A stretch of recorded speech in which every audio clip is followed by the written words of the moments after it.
And in this situation, I was just thinking in my mind, black people, no, stop. No. Yo, YouTube family, what's good? Yo, welcome back. I appreciate you stopping by my channel. I don't know how you found this channel, but however you did, man, I appreciate that.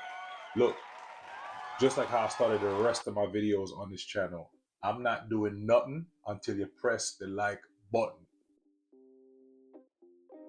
I will sit right here. I'll wait for you to press the like button. Because if you're here, you can't press the like button. Nah, you know, it'll take nothing. You can't press the like button. I'm joking. But again, I appreciate you stopping by my channel. Do me a favor, right? If you're looking for some fly gear, right? You need to check out simplebkclothing.com. Where's that? Somewhere down here. Check out simplebkclothing.com. You could check out some of the items right here. This is just a sample, you know what I'm saying? Just a few of, I got some good ish over there, you know what I'm saying? You need to go check it out. simplebkclothing.com. Go to that website. I appreciate simplebkclothing.com for sponsoring this video and all the videos, because that's my website. Go check it out. Today, this is not a new case. This was, I'm guessing, I believe it was like 2021, 2022. Controversial, not really to me, but it was definitely in the media. There was a lot of news coverage on it.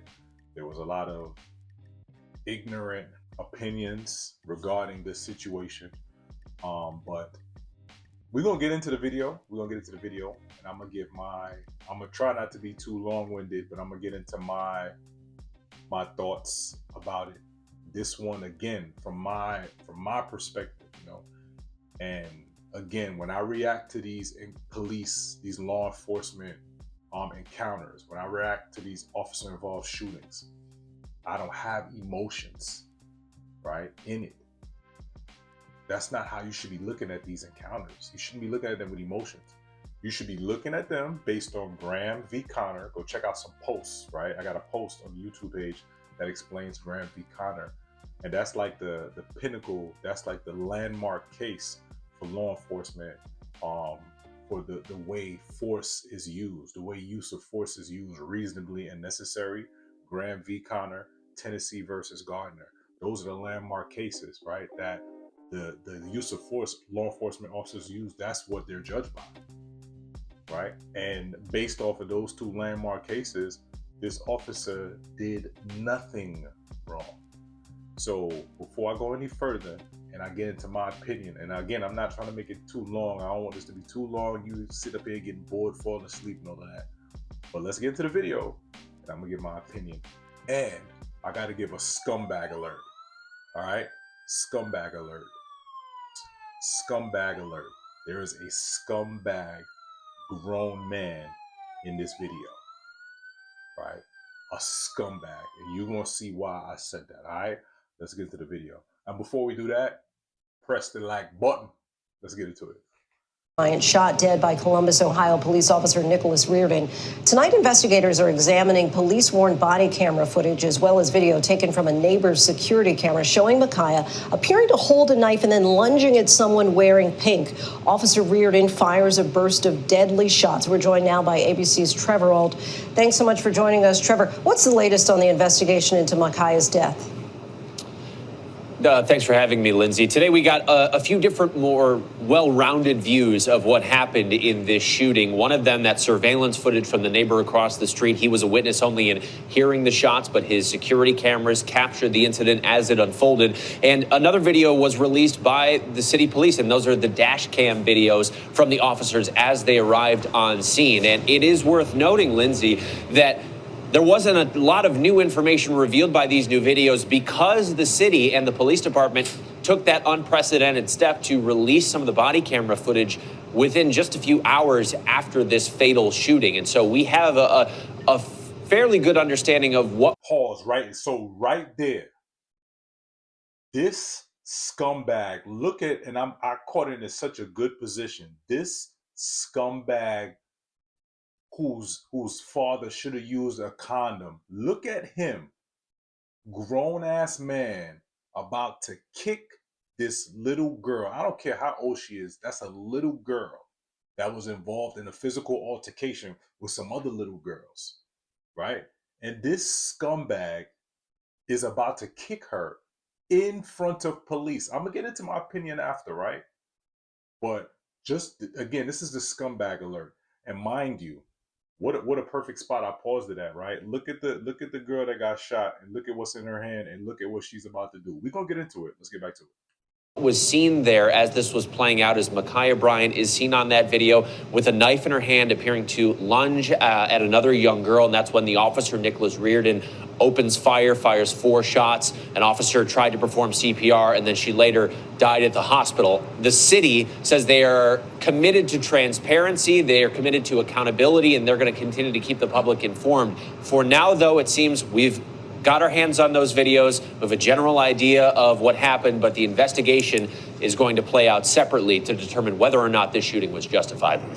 It does seem like there's a real attempt at transparency here, Trevor. What are police saying, though, at this point as far as an explanation? Well, as part of that police accountability, Lindsay, right now there's very little that the Division of Police can say in regards to this Bureau of Criminal Investigation, which is an agency under the state attorney general. So at least so far, there are not a lot of committed answers that the interim police chief could give us about even who called 911 or what started this entire altercation. However, the most pertinent fact and the most pertinent statement likely that the interim chief of police was able to say is in regards to department policy, and that is if there is a presence of a deadly threat, either toward an officer or toward a third party, that officer is authorized to fire their weapon and they are authorized to use deadly force. Now, it's going to be up to the BCI to determine whether or not that was in fact the case here. It does appear on the video that Ma'Khia Bryant had that knife, was lunging at another girl, and could possibly have been considered a lethal threat, but that will be up to those independent investigators to decide. Okay.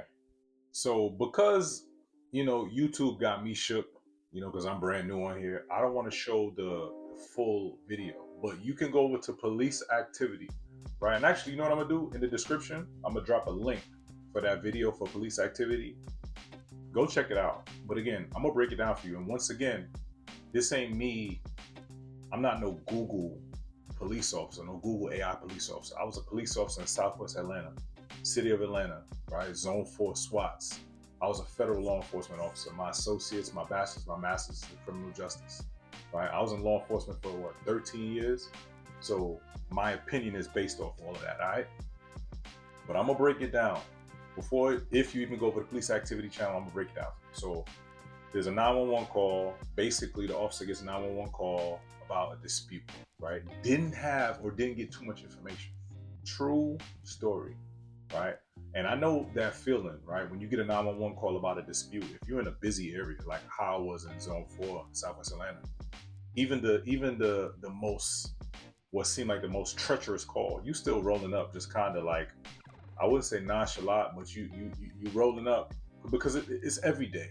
It's every day. You get these hot calls every single day in Southwest Atlanta. Zone 4, Zone 3, Zone 1, Zone 6. All day, and I was on evening watch. So the officer, he receives a dispute call.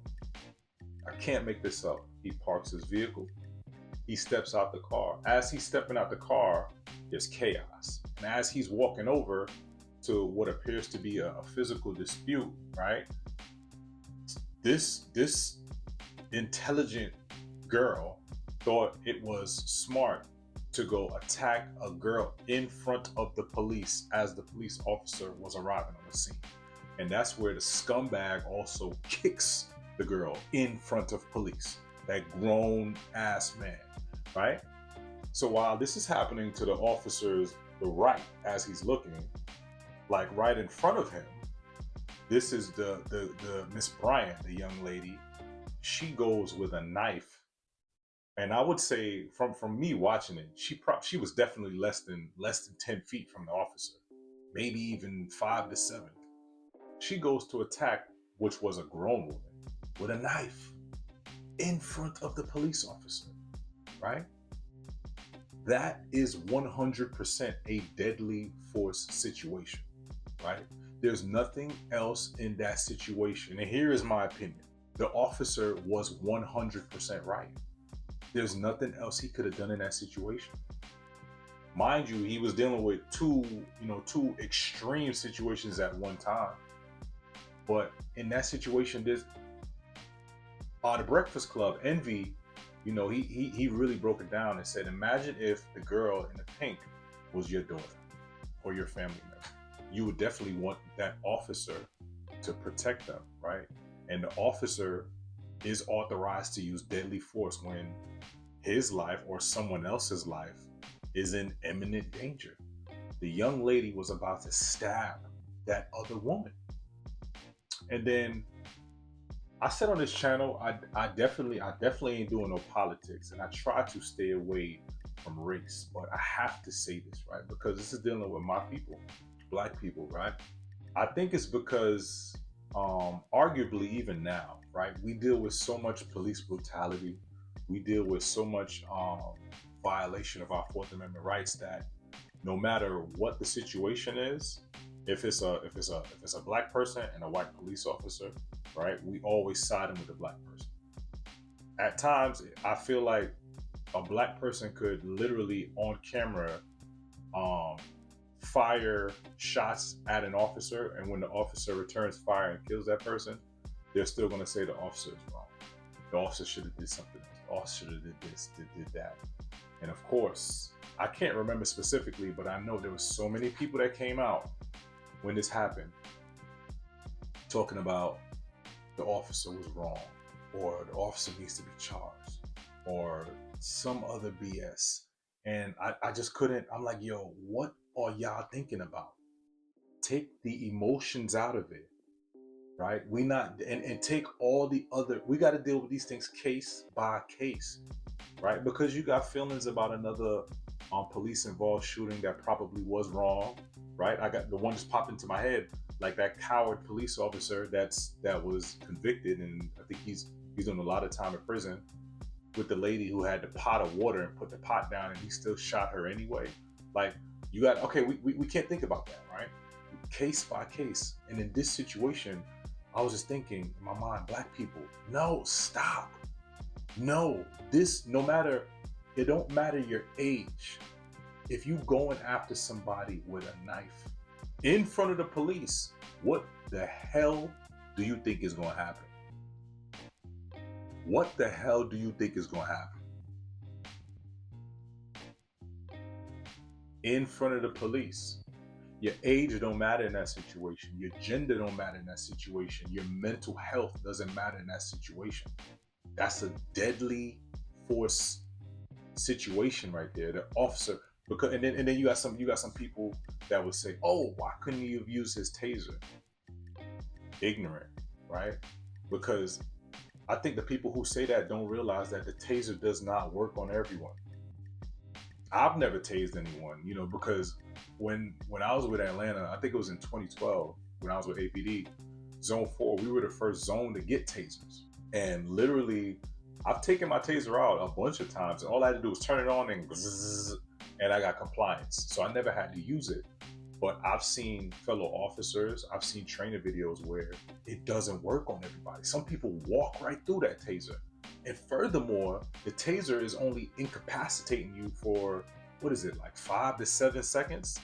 And from what I hear and in my training, after that 7 seconds and it stops, you right back to whatever you were doing, like nothing happened. So for the ignorant people talking about why he didn't tase her, right? Again, go to police activity, go check out the long video. Let's say he deploys his taser misses. She stabs the girl, kills her. Let's say he deploys the taser, right? But as he deploys the taser, it affects her. But once the taser, if you don't know, once the taser hits you, you're incapacitated, right? It's neurological. Everything in your body is just oof. So let's say it hits her, and it hits her in a downward motion, and she stabs the lady and kills her. Taser wasn't an option in that situation. OC spray wasn't an option in that situation. The aspartame wasn't an option in that situation. He had to shoot that young girl. He had to shoot her. And like I said in another video, force, most of the time force, especially when there's resistance, because that girl, she was definitely actively resisting the police officer, right? Because she saw him and decided to go stab the girl, right? Force is always ugly, and the optics is always bad. But again, when I heard all of these people talking about basically trying to say the officer was wrong, I lost my damn mind, because I'm like, at what point are we gonna stop? And I say we, right? Black people. When are we gonna stop with essentially every black person is innocent in these police involved shootings? No. That lady though I just mentioned, the one that coward police officer, and I keep it real on here, you hear me? That coward police officer, I don't know why he didn't get a death penalty, right? That shot and killed that lady that was so far from him with a pot of water, right? This is not that. You know what I'm saying? This officer did nothing wrong. And, you know, spoiler alert, no, he wasn't charged with anything. No, he didn't face any disciplinary action, right? He should have received the medal because he saved that lady in the pink life. And if you watch that full video on police activity, right, you got that little scumbag grown man out there talking about, basically, I can't believe you shot her, while he's kicking some little girl in front of the police officer. You know what I'm saying?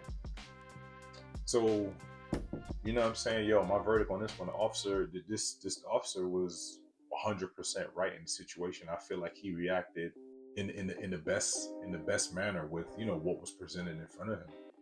You know, 100%. He rolled up to a scene and it's like, you know, and I don't understand that either. You know, yo, even when I was growing up in New York, man, again, it was a treacherous time. This was in the 80s and 90s, after Dinkins, Giuliani with his law and order and his stop and frisk and the violation of our Fourth Amendment rights. Even with all of that, you know, we wasn't like seeing police roll up and doing crazy-ish, right? Like, these people, they saw police roll up and it was just business as usual. They still fighting, and this girl gonna try to stab another girl in front of the police. That's another thing. Nowadays, it's like people don't even care when police roll up. When police rolled up back in the day when we was growing up, whatever we was doing, we would stop, right? We're not trying to escalate no situation. But nowadays, again, this one here. So like I said, this was clear. This was cut and dry. Officer did nothing wrong. It's unfortunate this young girl, I think she was 16, she lost her life. But, you know, it is what it is. I mean, again, this officer had no other option, right? It's not like, all right, and I'm gonna give you the scenario and then we're gonna cut it after this, right? Here's a scenario where the officer would have had an option, because the thing about law enforcement, right? Time. You need time, right? You need time to make decisions. And if you don't have time to make decisions, right, you can't go to a less lethal weapon, right? He had no time walking into the situation. He walking in, the scumbag is kicking the young girl, two girls fighting over here to his right. Then next thing you know, in front of him, a girl's coming after somebody else with a knife. He has no time. He has to react with deadly force. You know what I'm saying? And good thing he didn't try to tase that girl, because that girl could have possibly killed the girl in the pink. So go to police activity. I'm gonna leave that link in the description. Go check out that full video. You know what I'm saying? Again, I'm shook. YouTube got me shook. I'm brand new.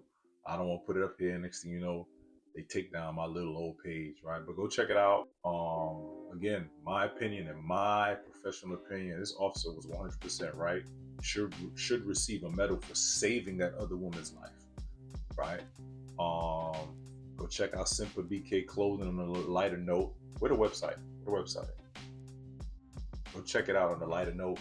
Go check out my other videos too, because like I said, I want to get you to the other side of that law enforcement encounter, and so you can get home safely to your family. All right. YouTube, stay safe out there. Simple BK Reaction, Simple BK Clothing. Peace.